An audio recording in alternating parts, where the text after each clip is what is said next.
c'est que le corps n'aime pas cet aliment, il ne veut pas en manger. Les organes, ils vont essayer de le combattre. L'allergie alimentaire, c'est finalement une réaction inadaptée, inappropriée du système immunitaire. Alors, on a bien en tête que quand l'organisme est face à un microbe, l'organisme va fabriquer des anticorps face à ce microbe pour le détruire. Et bien, dans le cas de l'allergie alimentaire, c'est un petit peu pareil, mais de façon inadaptée. C'est-à-dire que face à un aliment qui a priori est inoffensif, l'organisme va fabriquer des anticorps contre cet aliment pour le détruire de façon inadaptée.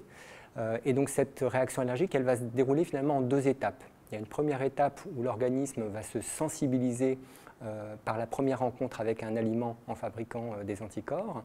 Et puis lorsque l'organisme va de nouveau être sujet à cet allergène, cet aliment initialement inoffensif, eh bien, il va déclencher une réaction allergique et les cellules de l'allergie vont excréter, vont fabriquer des médiateurs inflammatoires qui vont là être responsables des premiers signes de l'allergie qu'on va pouvoir voir comme des rougeurs, des démangeaisons ou une gêne respiratoire par exemple. J'ai des petits soldats qui se battent contre la cacahuète qui n'est pas reconnue comme amie dans mon corps.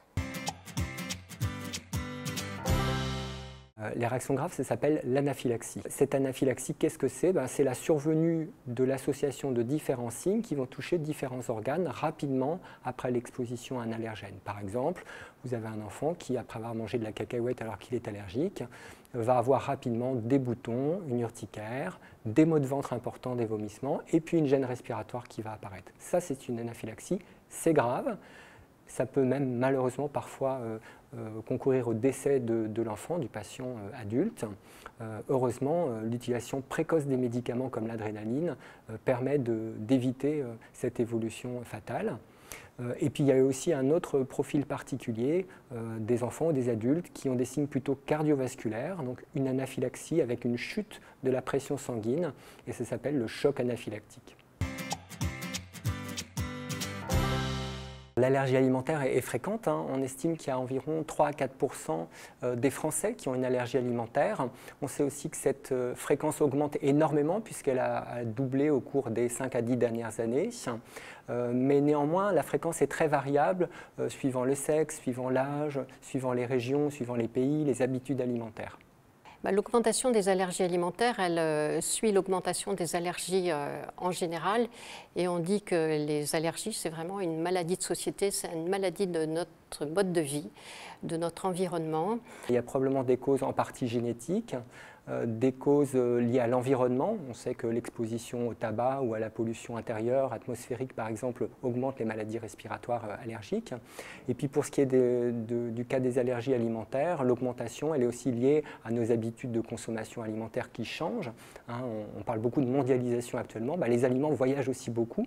On a tous l'habitude maintenant de manger du kiwi qui vient de Nouvelle-Zélande ou d'Israël, ou des litchis qui viennent de Madagascar. Et puis il y a aussi dans l'industrie agroalimentaire des substances, des aliments qui n'étaient pas utilisés auparavant, qui sont introduites dans les process de fabrication, qui nous exposent à de nouveaux aliments. Les enfants qui présentent une allergie alimentaire, c'est tout de même des enfants qui sont susceptibles de fabriquer ces anticorps de type IgE spécifique et qui ont donc un terrain atopique. Le terrain atopique, il est déterminé par les antécédents familiaux, c'est une transmission génétique. Si les parents ont de l'asthme ou un rhume des foins ou de l'eczéma, ont eu de l'eczéma, ils peuvent transmettre cette capacité à fabriquer des anticorps. Et c'est ces enfants-là qui, pour la plupart, vont présenter des réactions allergiques. Mais on connaît des enfants qui n'ont aucun antécédent atopique familiaux, mais qui vont quand même développer des allergies alimentaires. Ça peut arriver. La plupart des aliments peuvent faire déclencher des réactions allergiques. Ce sont essentiellement les protéines qui déclenchent des réactions allergiques.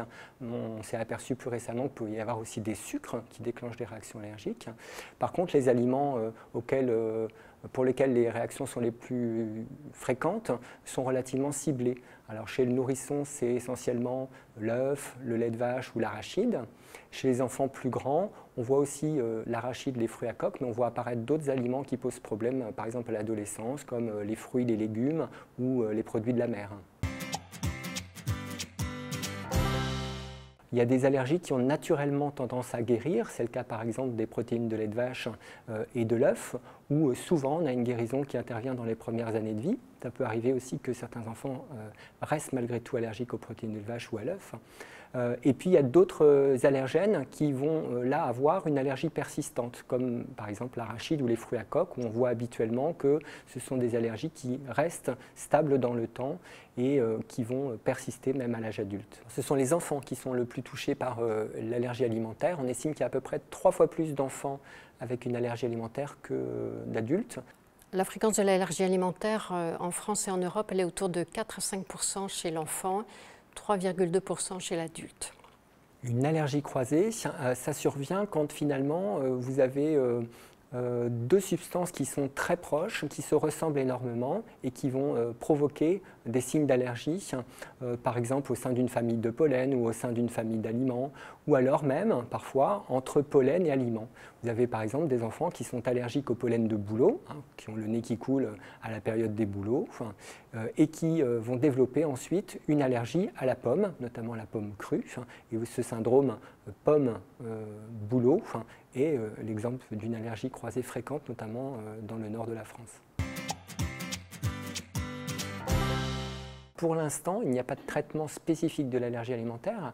Le traitement repose essentiellement sur l'éviction des allergènes, c'est-à-dire éliminer tout contact avec un allergène qui pourrait potentiellement déclencher une réaction allergique. Et ça va être un travail vraiment important, de longue haleine, avec la famille, d'éducation thérapeutique, pour bien faire reconnaître à la famille les allergènes en cause, bien décrypter les étiquetages alimentaires qui pourraient poser problème. Alors quand on sait qu'on est devant un enfant qui a une allergie alimentaire persistante et qui ne va pas guérir spontanément, il nous arrive assez souvent de proposer une induction de tolérance orale alimentaire. Alors on le fait pour des aliments à risque important, comme l'arachide, comme les fruits à coque, et ce n'est pas une guérison, c'est ce qu'on dit aux parents, mais ça permet d'augmenter le seuil de réactivité de l'enfant à l'allergène, qu'il puisse en manger plus et qu'il puisse être protégé vis-à-vis d'un accident anaphylactique grave.